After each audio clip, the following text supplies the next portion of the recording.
Hello again. Today I want to talk to you about the movie The Fountain. It's a Darren Aronofsky film from 2006, and it happens to be my favorite movie. I saw it in theaters, a friend took me to see it, and going in, I knew nothing. I didn't see any of the promo material, I had no idea what it was about, and I was blown away at the time. And since seeing it, it really has been my favorite movie. Part of that is because I'm a sucker for the amazing soundtrack, the great visuals. It's very much an artistic, wonderful experience in that sense. But today what I want to talk about is how the movie has a very open-ended plot, and you can interpret it many different ways. Darren Aronofsky has gone on record saying that you can look at it in many different interpretations, so I want to give you mine. I guess one thing to note is, when I went into the theater and saw it, I had a very specific understanding of what was going on. And the thing about this movie is, it took a while to get made, so before unsuccessfully trying to make it, and then they were shopping it around for a while, and it looked like they weren't going to be able to make it as a film, Aronofsky made it as a comic book. And it wasn't until many years later that I actually found out that the comic existed and read it.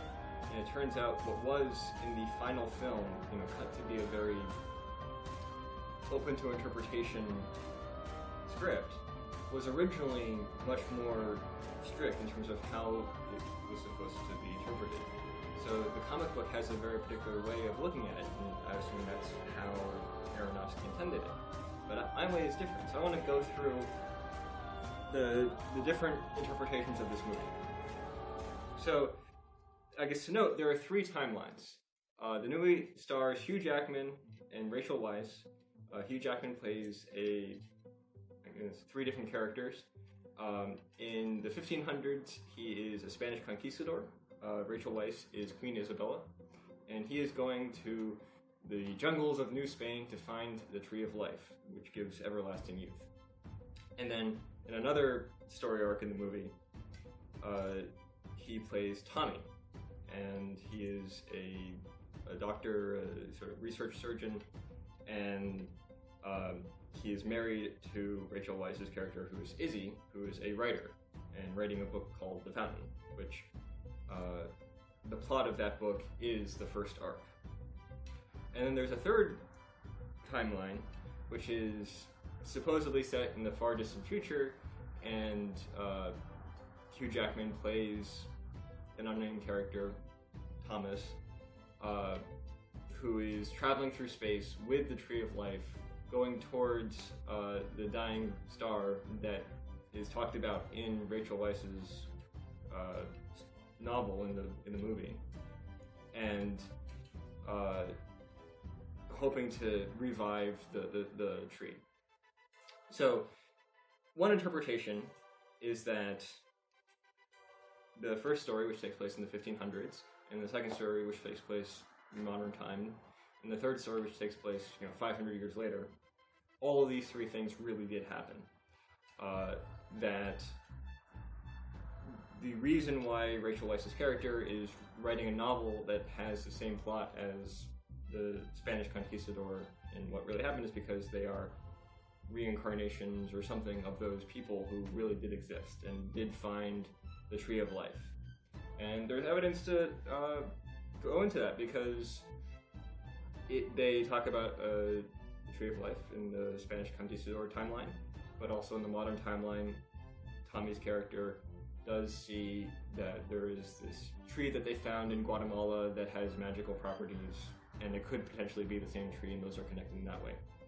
And then that tree eventually leads him to discover how to cure death, and therefore he can live forever, which is why he's still around 500 years later when he's traveling through space. That's one interpretation. And based on the original trailer, which I saw after seeing the movie, they really pushed that interpretation. They were saying, there are three timelines, they're set in these years, they're all parallel stories, so it really was that. The second interpretation, which I think is also popular and was much more what the comic book intended, was that the Spanish conquistador timeline is just the story. It's just in the novel. It didn't really happen. But it happens to be a story that parallels nicely with the modern day timeline of how Rachel Weisz's character gets cancer, and Tommy has to search for a quest to cure death.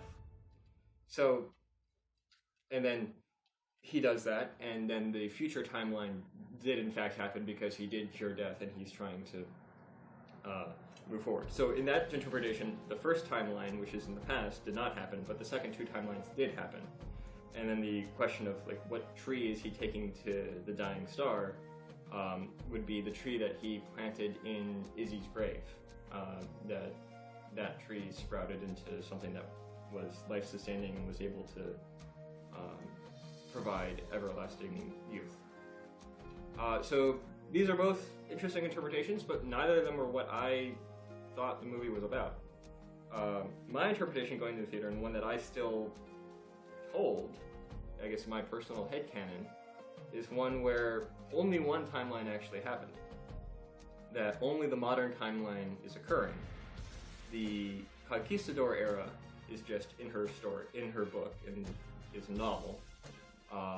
And then the whole movie is being told from a narrative perspective of inside Tommy's head, grieving for Izzy after she dies.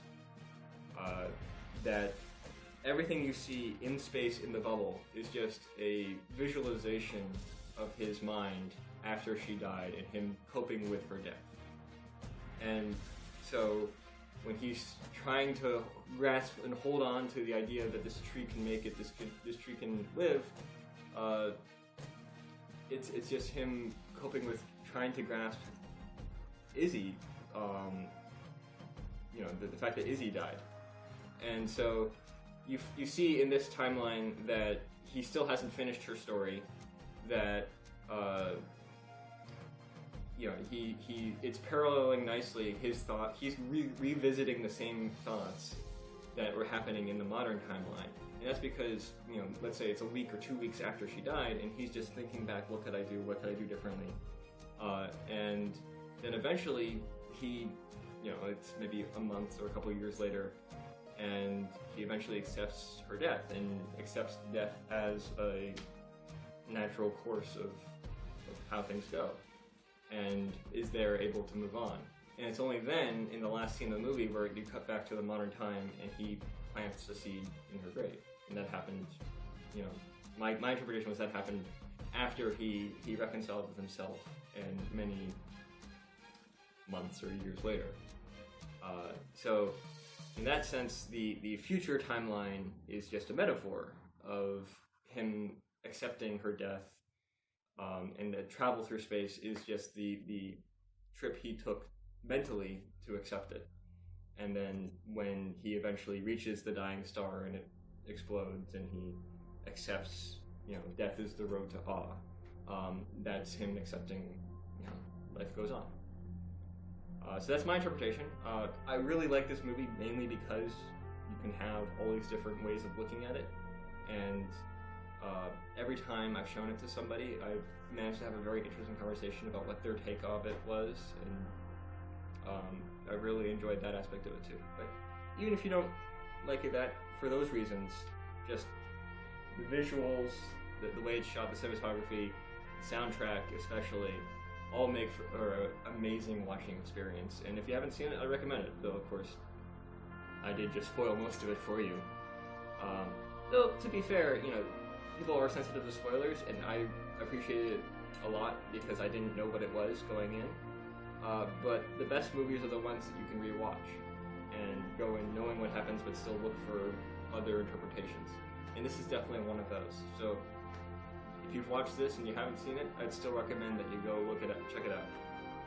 So until then, see you next time.